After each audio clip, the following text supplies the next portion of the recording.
कुंडलिनी को समझना आसान नहीं है। यह न कोई वस्तु है न कोई दृश्य। यह तो एक रहस्य है जो हमारे भीतर छिपा है और फिर भी हर पल हमें जीवित रखे हुए है।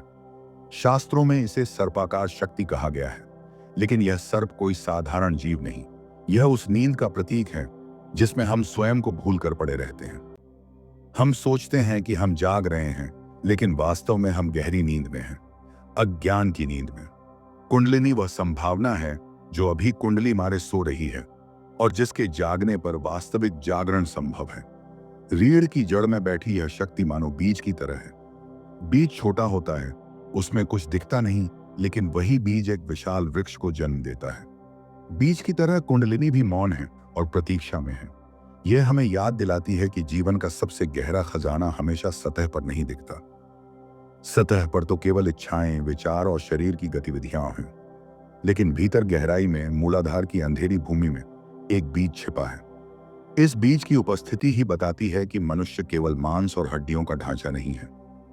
हमारे भीतर ऐसा कुछ है जो अभी प्रकट नहीं हुआ, लेकिन जो हमारी सच्ची पहचान का स्रोत है। यह संभावना का रूपक है। जैसे किसी पत्थर में मूर्ति छिपी होती है, वैसे ही हमारे भीतर चेतना का शिखर छिपा है। मूर्ति को देखने के लिए शिल्पी को पत्थर तराशना पड़ता है। उसी तरह कुंडलिनी को प्रकट करने के लिए मनुष्य को स्वयं को तराशना पड़ता है। तराशना यानी अनुशासन, आत्मज्ञान और भीतर की खोज। कुंडलिनी हमें याद दिलाती है कि जीवन की यात्रा बाहर से नहीं, भीतर से शुरू होती है। जो इसे शक्ति कहते हैं वे सही हैं, जो इसे चेतना कहते हैं वे भी सही हैं, क्योंकि शक्ति और चेतना एक ही सिक्के के दो पहलू हैं। और कुंडलिनी उस सिक्के का केंद्र है जो सबको जोड़ता है। मनुष्य बाहर की दुनिया को माप सकता है, वह तारों को गिन सकता है, समुद्र की गहराई नाप सकता है, लेकिन क्या उसने कभी अपने भीतर के ब्रह्मांड की यात्रा की है? प्राचीन ऋषियों ने इस भीतर के ब्रह्मांड को खोजा, और जब उन्होंने अपने मौन ध्यान में उस छिपे हुए रहस्य को अनुभव किया तो उसे नाम दिया कुंडलिनी। कुंडलिनी कोई विचार नहीं है, कोई किताब का सिद्धांत नहीं है। यह तो अनुभव की बात है। यह वह सोई हुई धारा है जो भीतर बह रही है, लेकिन हम में से ज्यादातर को उसकी भनक तक नहीं होती। जीवन वैसा ही है जैसे कोई महल हो और हम केवल उसके आंगन में ही रहते हों। अंदर अनगिनत कक्ष हैं, अनगिनत खजाने छिपे हैं, लेकिन हम केवल दरवाजे तक ही सीमित हैं। कुंडलिनी वह चाबी है जो इस महल को खोल सकती है, पर यह चाबी कब, कैसे और किसके हाथ में आएगी, यह रहस्य ही है। क्योंकि यह चाबी किसी बाजार में नहीं मिलती। यह भीतर की साधना से, मौन से और जागरूकता से मिलती है। कुंडलिनी का नाम सुनते ही मनुष्य सोचने लगता है, क्या यह शक्ति है? क्या यह कोई जादू है? क्या यह कोई खतरनाक चीज है?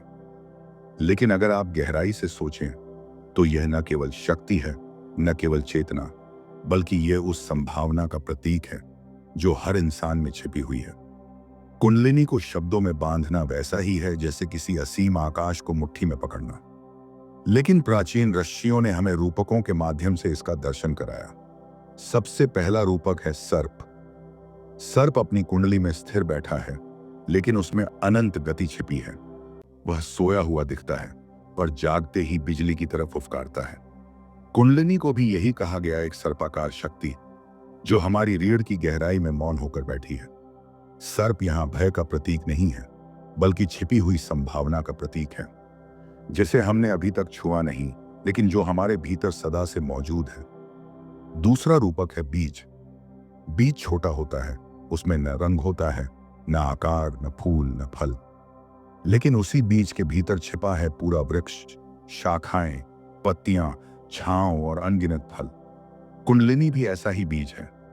बाहर से कुछ दिखाई नहीं देता, पर भीतर संपूर्णता का खजाना छिपा है। बीज प्रतीक्षा करता है सही समय, सही भूमि और सही देखभाल की। वैसे ही कुंडलिनी प्रतीक्षा करती है उस क्षण की जब इंसान भीतर की ओर मुड़कर अपनी सच्चाई को पहचानने को तैयार हो। तीसरा रूपक है नदी। नदी पहाड़ों से निकलती है, धीरे धीरे बहती है और अंत में सागर से मिल जाती है। कुंडलिनी भी हमारी चेतना की नदी है।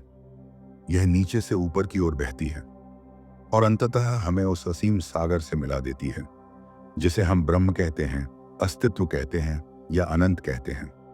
नदी का बहाव केवल बाहर नहीं, भीतर भी है। हमारे भीतर चेतना की धाराएं हैं और कुंडलिनी उनका स्रोत है। चौथा रूपक है प्रकाश। अंधकार अपने आप कुछ नहीं है, वह केवल प्रकाश की अनुपस्थिति है। जब दीपक जलता है, अंधकार मिट जाता है। कुंडलिनी वह दीपक है जो हमारी आंतरिक अंधेरी गुफाओं को प्रकाशित कर सकता है। यह प्रकाश बाहर नहीं फैलता, बल्कि भीतर उतरता है। जैसे आप धीरे धीरे किसी गुफा में दियों की कतार जलाएं और अचानक पूरी गुफा का स्वरूप बदल जाए, वैसा ही है कुंडलिनी का प्रकाश। ये सारे रूपक हमें बताते हैं कि कुंडलिनी कोई एक आयाम नहीं है।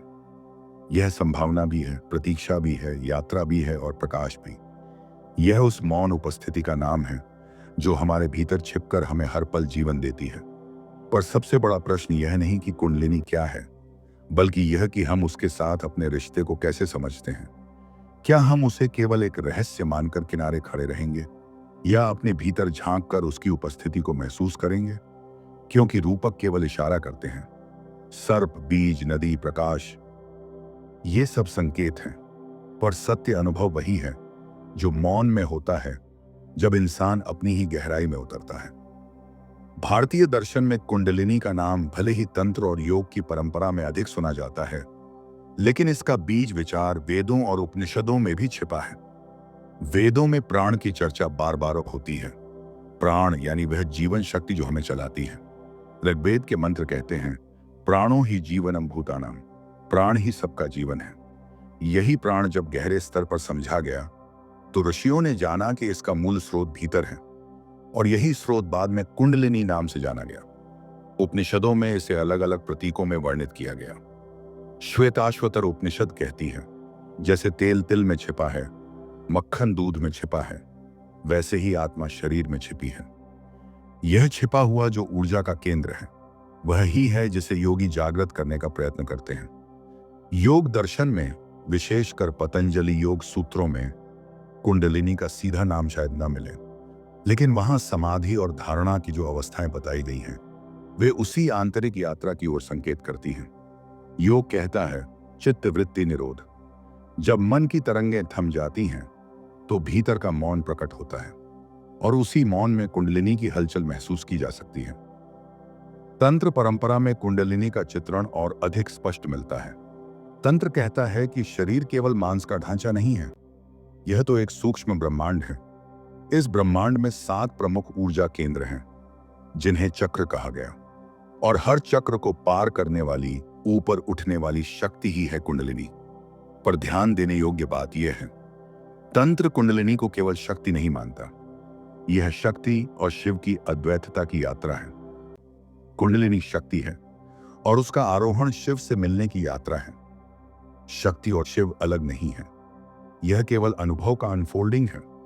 ऊर्जा से चेतना तक का, प्रकृति से पुरुष तक का। कुछ उपनिषद जैसे योग कुंडलिनी उपनिषद इस शक्ति का सीधा वर्णन करते हैं। वहां कहा गया है कि जब यह शक्ति मूलाधार से जागृत होकर ऊपर उठती है तो साधक को अद्भुत अनुभव होते हैं, लेकिन वे अनुभव वर्णन से परे हैं, क्योंकि शब्द वहां पहुंच ही नहीं सकते। शास्त्र हमें केवल संकेत दे रहे हैं। वेद, उपनिषद, तंत्र, सबकी भाषा अलग है, पर इशारा एक ही है। मनुष्य के भीतर एक छिपा हुआ आयाम है जो सामान्य जीवन से कहीं गहरा है। उस आयाम तक पहुंचने का मार्ग है साधना, मौन और आत्म अनुशासन, और यही है कुंडलिनी की शास्त्रीय व्याख्या। यह कोई नया विचार नहीं, यह सहस्राब्दियों पुराना रहस्य है जो ऋषियों ने अपनी ध्यान की आंखों से देखा था। लेकिन वे हमेशा चेतावनी भी देते हैं, यह शक्ति खिलौना नहीं है, इसे केवल उत्सुकता से नहीं छुआ जा सकता। यह वही है जिसे अग्नि कहा गया, जो प्रकाश भी दे सकती है और जलाकर राख भी कर सकती है। इसलिए इसे केवल गुरु के मार्गदर्शन में ही खोजा जाना चाहिए। पर एक बात निश्चित है, कुंडलिनी केवल भारतीय परंपरा का विषय नहीं है, यह सार्वभौमिक है। हर संस्कृति ने किसी न किसी रूप में इस ऊर्जा का अनुभव किया है। कहीं इसे ची कहा गया, कहीं मनयाम, लाइफ फोर्स। नाम भिन्न हो सकते हैं, पर सत्य एक ही है। जीवन की शुरुआत में हम केवल शरीर को जानते हैं। भूख लगे तो खाना, प्यास लगे तो पानी, थकान हो तो विश्राम। शरीर के स्तर पर यही हमारी पहचान है। लेकिन क्या मनुष्य केवल शरीर है? अगर केवल शरीर होता तो मृत्यु के साथ सब समाप्त हो जाता। लेकिन हम जानते हैं कि शरीर के परे भी कुछ है। वह है मन। मन विचार करता है, सपने बुनता है, स्मृतियां संजोता है। मनुष्य का बड़ा हिस्सा मन के खेल में खोया रहता है। हमारे विचार ही हमारे संसार का निर्माण करते हैं। लेकिन मन भी अंतिम सत्य नहीं है, क्योंकि मन बदलता है, विचार आते जाते हैं। आज कुछ सोचते हैं, कल कुछ और। तो क्या असली मैं भी इतना बदलने वाला है? यहीं से यात्रा भीतर की ओर शुरू होती है। शरीर से परे मन, मन से परे प्राण, प्राण से परे चेतना। और इस चेतना की परत दर परत अनफोल्डिंग को प्राचीन ऋषियों ने कुंडलिनी के आरोहण से जोड़ा। कल्पना कीजिए कि आपके भीतर 7 द्वार हैं। हर द्वार एक परत खोलता है। पहला द्वार अस्तित्व का है, मैं हूं। दूसरा द्वार संबंधों का है, मैं किसी से जुड़ा हूं। तीसरा द्वार इच्छा का है, मैं चाहता हूं। चौथा द्वार हृदय का है, मैं प्रेम करता हूं। पांचवां द्वार वाणी और अभिव्यक्ति का है, मैं कहता हूं। छठा द्वार दृष्टि का है, मैं देखता हूं। सातवां द्वार मौन का है, मैं हूं, बस हूं। कुंडलिनी इस यात्रा का प्रतीक है। जब हम धीरे धीरे इन द्वारों को पार करते हैं तो हमारा स्व विस्तृत होता जाता है। पहले मैं केवल शरीर था, फिर मैं विचार बना, फिर मैं प्रेम और दृष्टि बना, और अंततः मैं केवल मौन रह गया। शुद्ध चेतना का मौन। यह यात्रा बाहर की नहीं, भीतर की है। यह किसी स्थान पर नहीं होती, बल्कि चेतना के आयामों में होती है।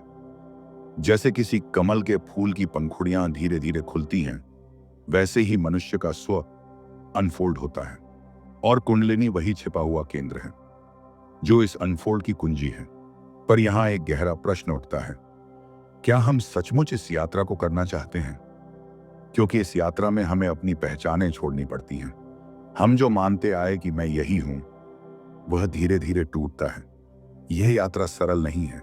यह हमें नंगा कर देती है, अहंकार से, इच्छाओं से और झूठे आधारों से। कुंडलिनी का अर्थ है भीतर उतरना। भीतर उतरकर देखना कि मैं कौन हूं।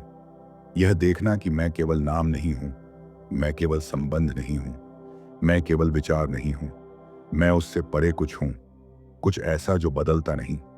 दार्शनिक दृष्टि से कुंडलिनी हमें यह पूछने पर मजबूर करती है, क्या हम सचमुच जागे हुए हैं, या हम केवल नींद में चलते फिरते प्राणी हैं?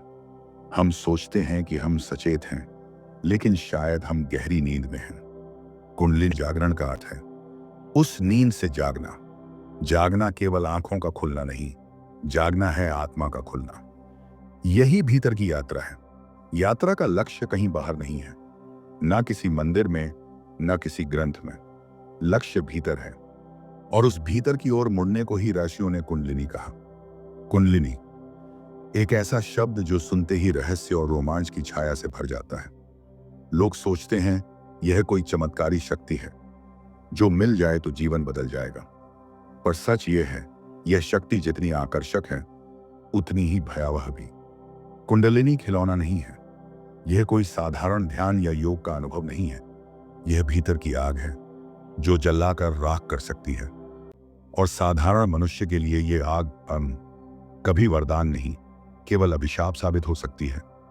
मनुष्य का मन नाजुक होता है। यह रोजमर्रा की इच्छाओं, डर और उम्मीदों से भरा है। हम सोचते हैं कि हमारा मन मजबूत है, पर सच तो यह है कि जरा सा झटका लगे तो मन की पूरी जमीन हिल जाती है। कुंडलिनी जब अचानक हलचल करती है तो यह मन की जड़ पर चोट करती है। लोग भ्रम में डूब जाते हैं।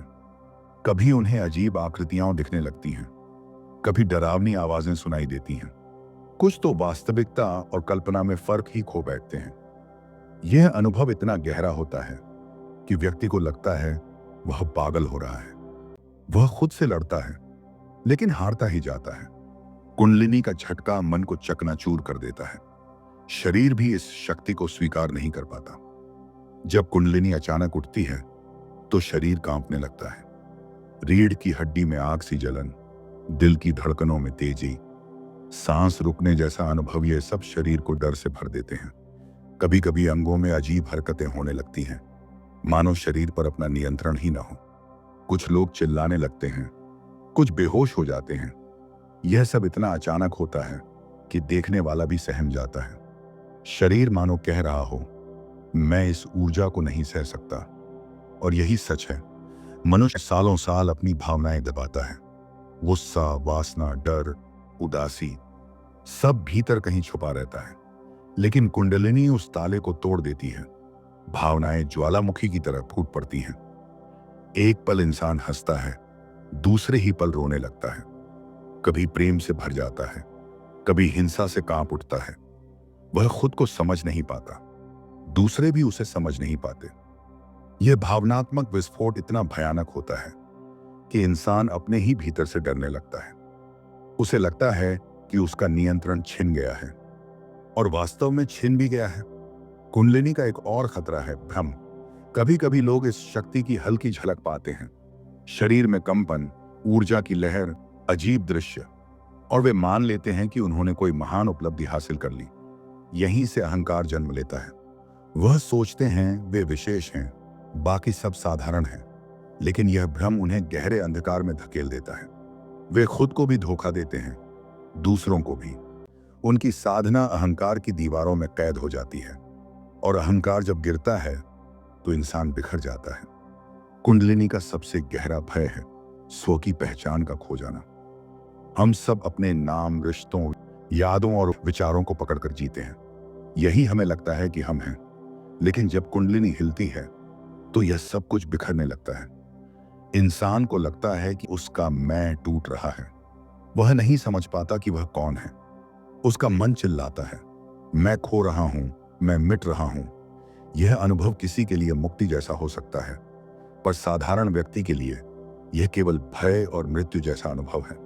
वह अपनी ही पहचान के शून्य में गिर पड़ता है। कुंडलिनी केवल भीतर को ही नहीं, बाहर के जीवन को भी तोड़ देती है।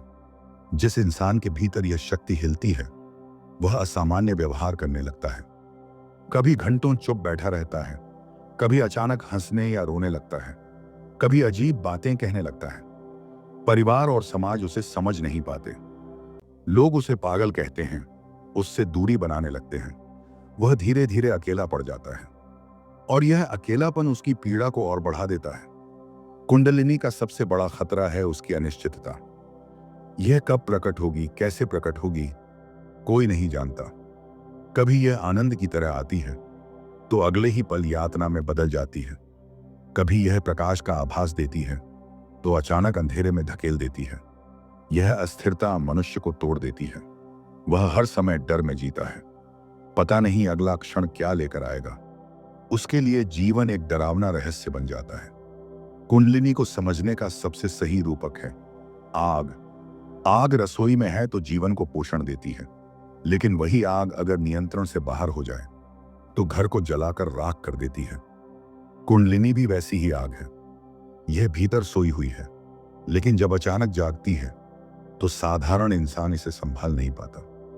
वह जलने लगता है, मन से, भावनाओं से। यह जलन कोई रूपक नहीं है, यह वास्तविक अनुभव है। लोग बताते हैं कि उनके भीतर आग दौड़ रही है, रीढ़ में लपटें उठ रही हैं। यह आग उन्हें भय से भर देती है। वह भागना चाहते हैं, लेकिन भागने का रास्ता नहीं होता। कुंडलिनी को लोग शक्ति मानते हैं, पर सच यह है कि यह साधारण इंसान के लिए एक भयावह शक्ति है। यह मन को तोड़ देती है, शरीर को हिला देती है, भावनाओं को विस्फोटित कर देती है, अहंकार को भ्रम में डाल देती है, और पहचान को मिटा देती है। कुंडलिनी कोई वरदान नहीं, बल्कि साधारण मनुष्य के लिए एक खतरनाक शाप है। यह भीतर की आग है, जो रोशनी नहीं देती, सिर्फ जला देती है। जो इसे बिना समझे छूता है, वह अपने ही अस्तित्व की राख में बदल सकता है। अगर आपको लगता है कि आप कुंडलिनी को हासिल कर सकते हैं, तो आप भ्रम में हैं, क्योंकि कुंडलिनी को बिना गुरु के हासिल करना नामुमकिन है। धन्यवाद।